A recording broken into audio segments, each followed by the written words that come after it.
Herkese merhaba. Bugün yine bir Kendin Yap projesiyle beraberiz. Bugünkü projemizde modüler bir gravür seti yapımını göstereceğim ben size.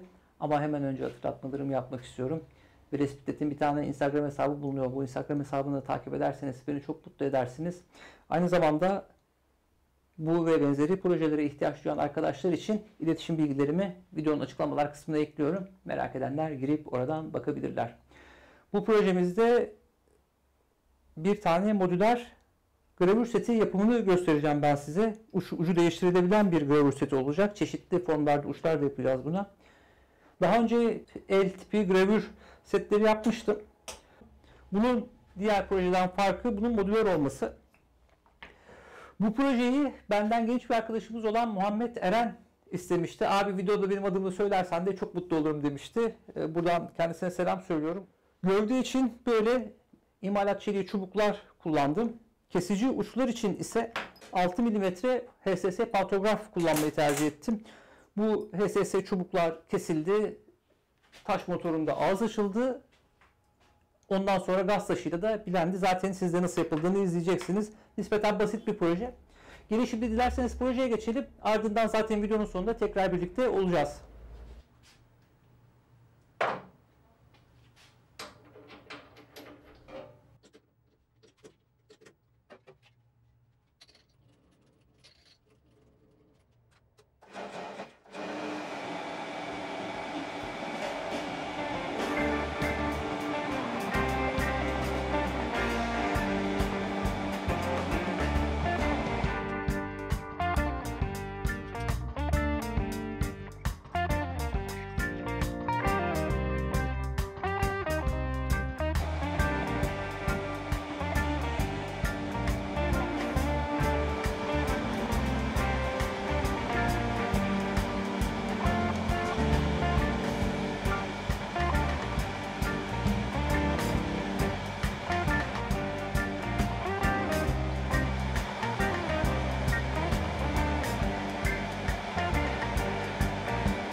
Gravür kalemi neredeyse hazır. Uçlar da hazır. Bunları şimdi bir tanesini üçgen, bir tanesini de dörtgen şekilde bileyleyeceğim.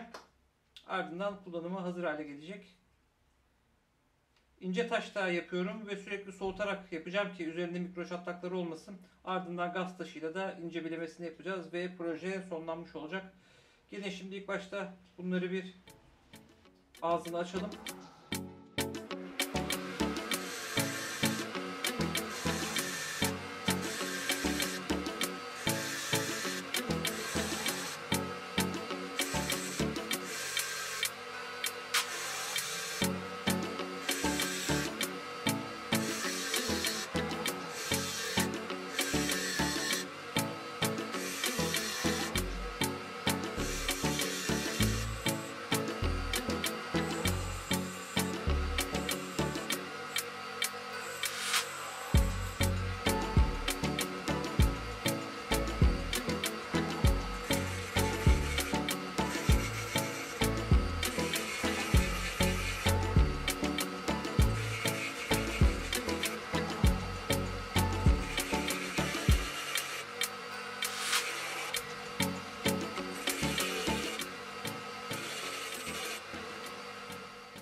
Dörtgen uç hazır.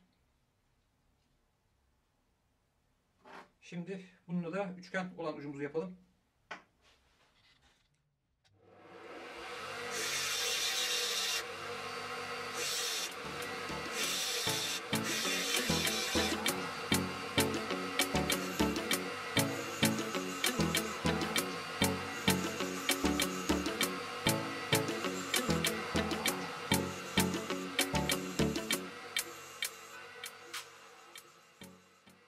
Şimdi ağız açtığımız bu uçları bu gaz taşlarıyla düzgünce bileyleyeceğiz ve metali rahatça kesebilecek hale getireceğiz.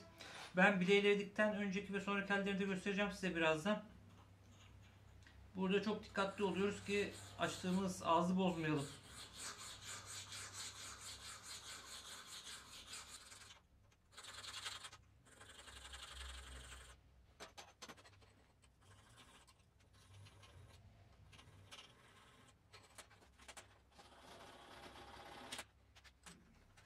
Şimdi ben bu bileylediğimiz yüzeyle bileylemediğimiz yüzey arasındaki farkı göstermek istiyorum ben size.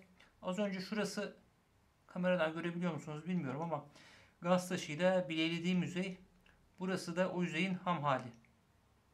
Taşta ağzını açtıktan sonra bu şekilde kullanırsak düzgün kesme elde edemeyeceğiz. Dolayısıyla ucun bu şekilde bileylenmesi gerekiyor. Onun için de bu gaz taşlarını kullanıyorum.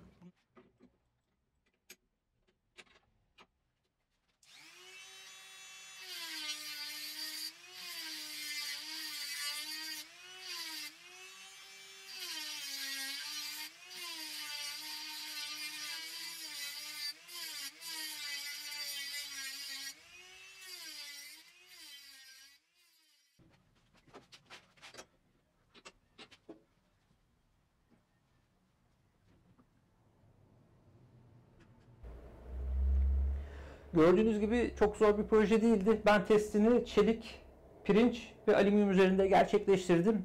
Gayet başarılı sonuç veriyor ve derin bir şekilde malzemenin içerisine dalabiliyor. Körelmeden uzun süre kullanılabilecek uçlar oldu. Yapımı nispeten basitti. Bu proje hakkında söyleyecek fazla bir şey kalmadı. Beni yine her zamanki gibi sabırla izlediğiniz için çok teşekkür ederim. Kanalıma abone değilseniz lütfen abone olun. Aboneyseniz de abone ol kutucuğunun yanında küçük bir çan resmi bulunuyor. O çan resmine tıklayarak bu kanaldan gelen bildirimleri almak istiyorum derseniz beni çok mutlu edersiniz. Bir dahaki videoya kadar kendinize çok iyi bakın. Şimdilik hoşça kalın.